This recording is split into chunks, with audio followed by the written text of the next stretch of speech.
seorang hamba yang sangat mulia, yang telah memperkenalkan seluruh makhluk di bumi ini dengan Tuhannya dan juga dengan Islam. Lalu apa perlu dalil? Gitu ya. Lalu apa perlu dalil? Wong Pak Budi mencintai banyak wanita, itu juga nggak perlu dalil. Gitu. Maaf, berapa Pak? Satu ya? Yang di sini satu. Mencintai istri dan anak-anaknya, maksudnya anak putrinya kan ada. Jadi beberapa wanita. Pak Budi mencintai keluarganya, itu juga nggak perlu dalil. Lantas apa kita mencintai Rasul juga perlu dalil? Nggak perlu dalil. Hadis ada, sahih nggak hadisnya? Mencintai Rasul itu nggak perlu hadis sahih, tapi perlu qalbun sahihun. Itu nggak perlu hadisun sahih, tapi perlu qalbun sahihun. Jika hatimu sahih, maka tidak akan pernah bertanya dalil. Apa sih dalilnya? Kok saya harus mencintai Rasul? Kok saya harus bergembira atas dilahirkannya Rasul? Jadi peringatan Maulid Nabi besar Muhammad Sallallahu Alaihi Wasallam ini adalah bentuk dari kecintaan kita, mahabbah kita pada baginda Rasulullah Sallallahu Alaihi Wasallam.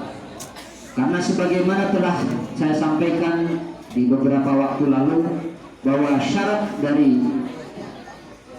kita untuk mendapatkan ridhonya Allah itu harus dengan 3 hal, yaitu khidmah, mahabbah, dan juga ta'ah. Tapi saya nggak akan bahas lagi karena waktu juga singkat dan itu juga sudah disampaikan. Namun alangkah sangat disayangkan karena pada saat ini kita menyelenggarakan dengan sangat sederhana, tapi mudah-mudahan syiarnya tetap menggema di seluruh dunia. Karena kenapa harus diselenggarakan secara sederhana? Karena memang pada saat ini dunia sedang dilanda pandemi wabah corona yang hanya dengan corona aja dunia diguncang. Negara-negara yang gagah perkasa, adidaya, adikuasa sekarang tertunduk semua hanya karena makhluk yang tidak kasat mata. Itu adalah bukti dari kekuasaan dan keagungan Allah, kemahagagahan Allah Subhanahu wa Ta'ala. Kita ini siapa? Orang yang kelihatan aja takut. Tapi kadang-kadang dia juga nggak masuk akal sama corona. Saya emang nggak takut sama corona, tapi pas ditakut-takutin, awas lu di sana ada pocong. Lain. Takut sama pocong daripada sama corona. Padahal dari dulu sampai sekarang, pocong dari dulu beli baju aja nggak mampu. Begitu-begitu aja. Kalau ditakut-takutin vampir, takut masih mending. Mereka pakai jas. Kalau pocong ditakut-takutin pocong, takut, itu kebangetan.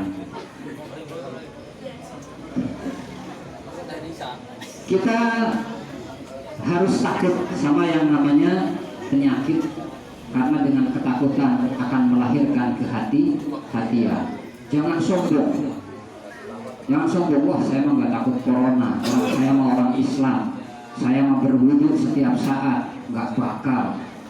Imam Ibnu Hajar Al-Asqalani, 3 putrinya meninggal wafat itu hanya karena terkena wabah corona. Salah satunya dalam keadaan mengandung putranya. Itu sekelas Imam Ibnu Hajar.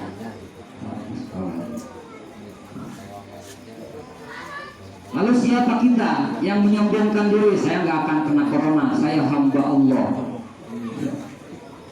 Tapi sujudnya kadang-kadang jangan sombong, tapi juga jangan berlebihan. Takutnya berlebihan. Karena pas saya tanya salah satu warga perumahan, entah dulu siapa yang saya tanya, Pak Budi apa siapa? Pak Budi lagi aja. Saya mau nyebut Pak RW, dilihatin istrinya nanti takut. nanti pulang nggak bisa. Mau jemput Pak Haji, istrinya Pak Haji di depan saya persis. Udah dipelototin, saya udah memutar duluan. Saya sebut Pak Budi aja, kebetulan istrinya nggak hadir ya Pak ya. Aman dulu. Saya tanya Pak Budi, corona itu apa sih Pak? Corona itu komunitas rondo mempesona. Emang pikirannya rondo terus ini. Tapi itu sebetulnya lebih menakutkan bagi ibu-ibu. Ketika ada apa janda-janda mempesona itu, wah jangan-jangan suami saya nggak pulang. Saya tanya yang lain lagi, corona itu apa sih? Komunitas rondo nggak pakai celana. Wah ini lebih serem lagi. Hati-hati bu, kalau sudah ada komunitas rondo nggak pakai celana, tapi pakai rok itu tuh.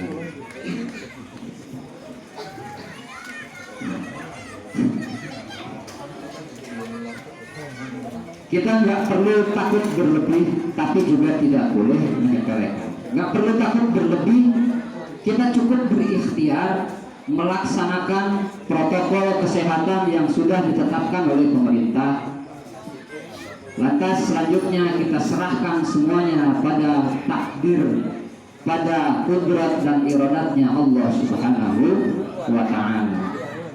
Karena disampaikan bahwa tidak akan pernah terjadi apapun yang tidak dikehendaki Allah, dan tidak akan pernah bisa dicegah apapun yang dikehendaki oleh Allah.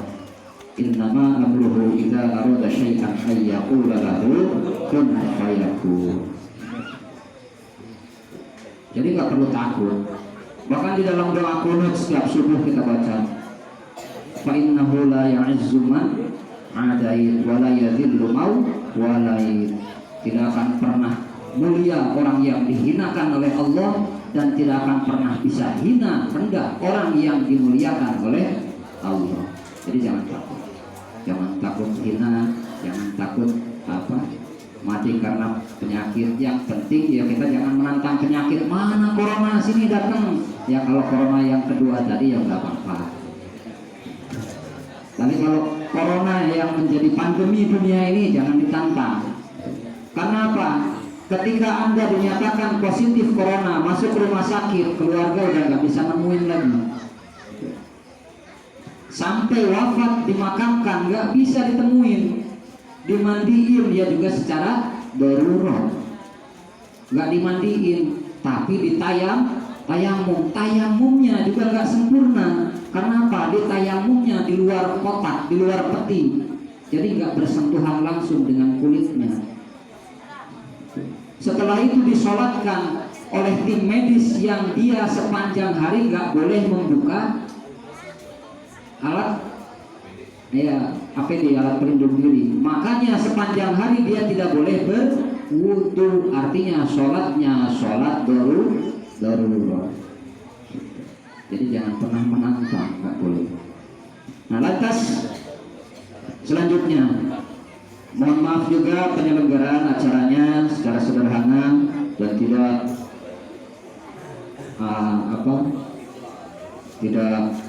seperti biasanya, tetapi mudah-mudahan bisa menjadi penyambung, bisa menjadi bukti kecintaan kita pada Rasulullah Shallallahu Alaihi Wasallam.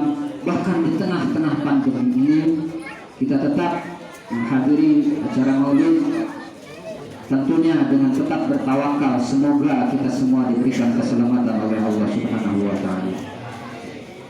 Adapun ada beberapa bisikan, saya zikirnya pengen kayak yang di TV-TV gitu. Zikirnya kayak di TV-TV, makanya saya tadi sampaikan, fadhkuruni adzkurkum washkuruni wala takfurun. Zikrun secara lughat adalah mengingat. Zikrun adalah ingat. Tapi hati-hati jangan salah baca. Karena kata zikrun zal kafro, salah harokatnya, salah maknanya. Zikrun ingat. Zakaro telah mengingat. zakarun alat kelaminnya bapak-bapak, zukiro disebut, telah disebut. Salah memaknai, salah tafsirnya nantinya. Di situ ada tulisan ada ala inna miftahul farad zikrun, dibacanya ala inna miftahul farja zakarun. Sesungguhnya kuncinya dari alat kelamin perempuan itu adalah kelamin laki-laki. Salah itu jadinya tafsirnya. Jadi harus hati-hati. Jangan asal-asalan kita buka Al-Quran, ngapain saya pakai kitab-kitab itu, saya langsung aja buka Al-Quran. Nyampe nggak ilmunya? Jangan sampai ketika kita menafsirkannya sendiri malah melenceng kemana-mana. Tapi fas'alu ahla dzikri in kuntum la ta'lamun. Tanyalah pada orang-orang yang ahli, yang fakih dalam ilmu ketika memang kamu tidak tahu.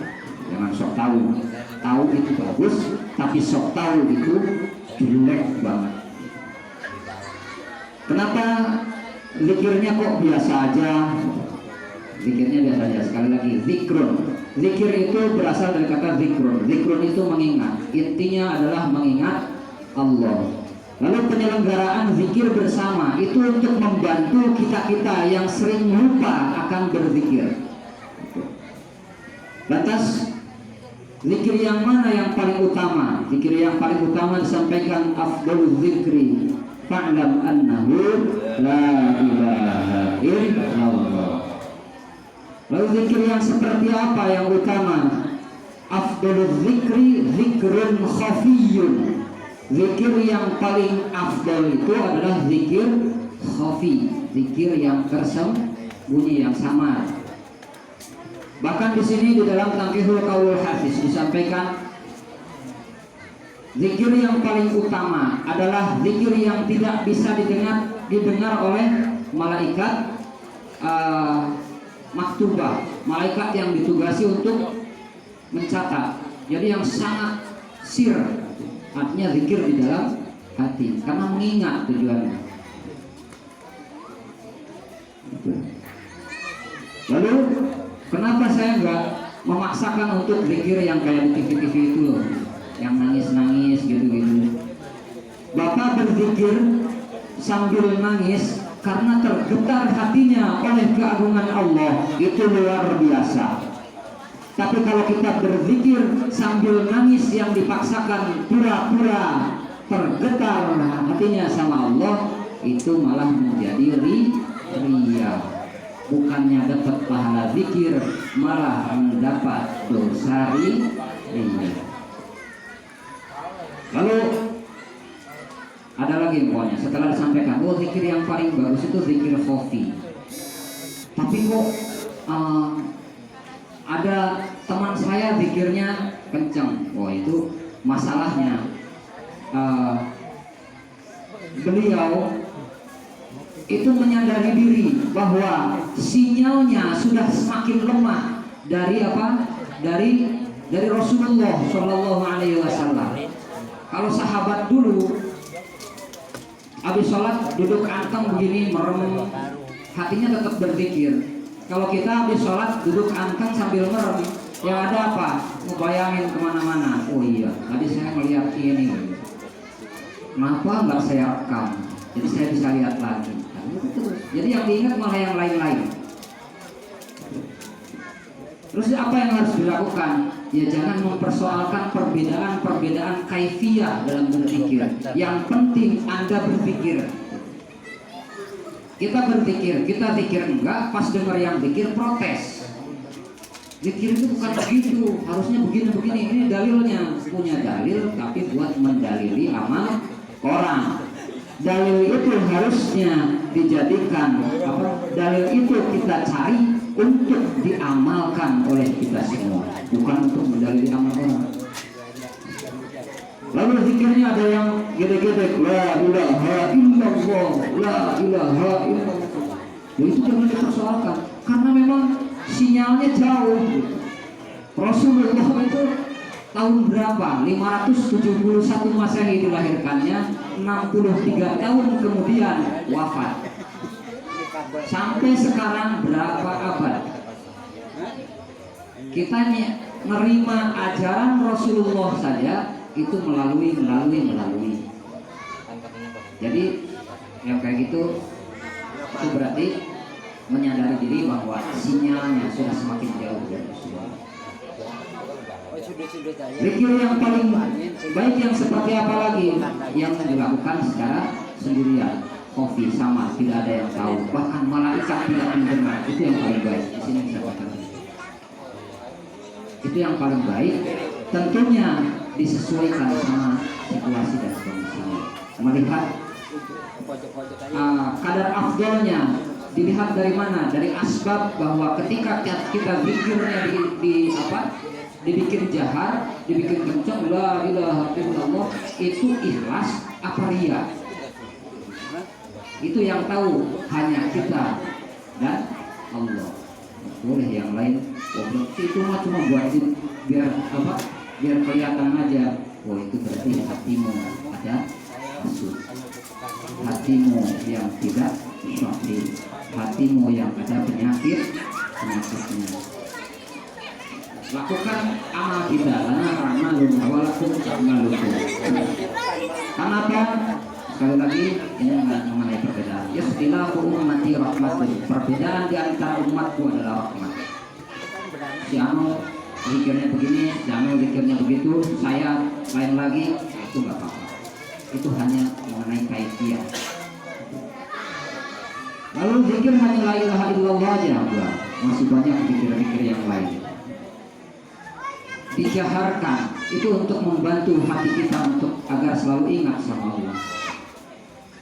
Nah, karena apa? Karena kita kalau nggak dilisankan, itu nggak zikir, nggak pernah ingat apa-apa. Pulang kerja boro-boro zikir, lagi kerja boro-boro zikir, mau tidur boro-boro zikir, mau tidur malah ngakak.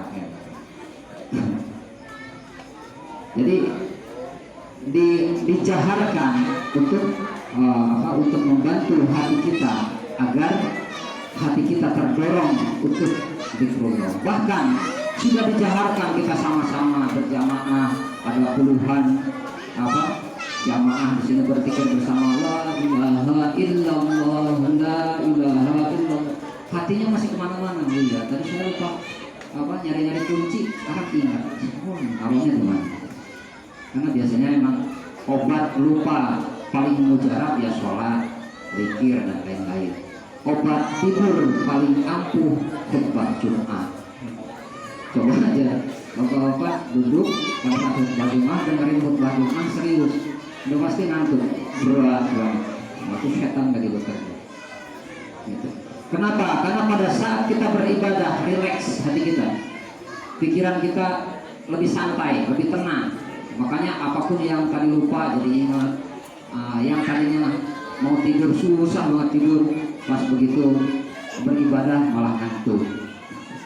Makanya saran-saran dari para guru, para ulama biasanya, Pak Kiai saya susah tidur, kamu bersolawat. Pak Kiai saya susah tidur, kamu berzikir. Ya iya, pas dilakukan susah tidur kita zikir, langsung tahu-tahu udah pulas. Tapi kalau nggak bisa tidur, buka cari Androidnya, cari handphonenya, buka-buka yang aneh-aneh, udah nggak ngantuk-ngantuk. 2 hari 2 malam kuat, tapi hari berikutnya wafat.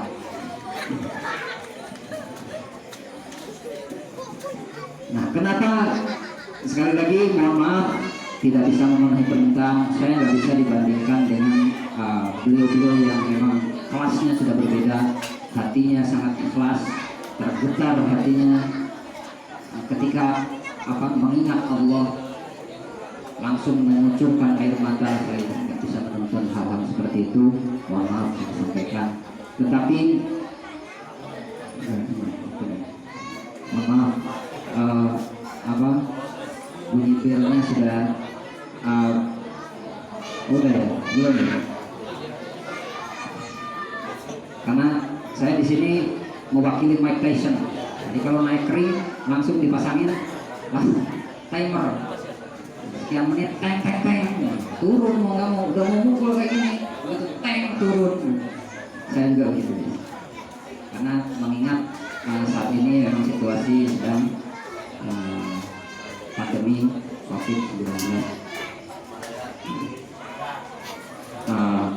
Sebagai akhir, sebagai penutup, mohon maaf, mari kita berzikir bersama yang juga lengkap dengan bersalawat sehingga bisa banyak-banyak menyampaikan.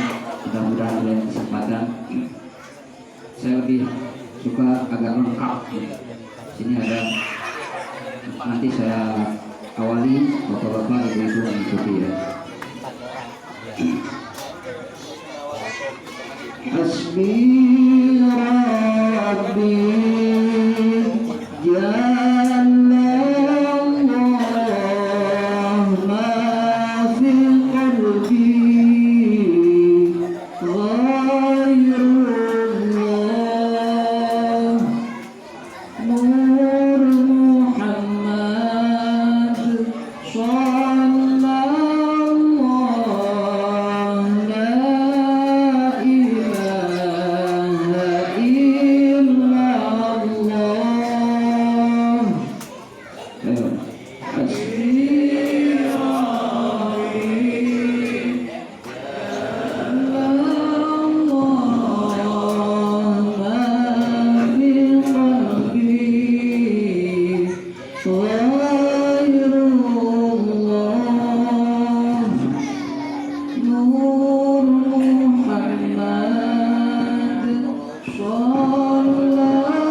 kita ada bersolawatnya di sana, berzikirnya juga ada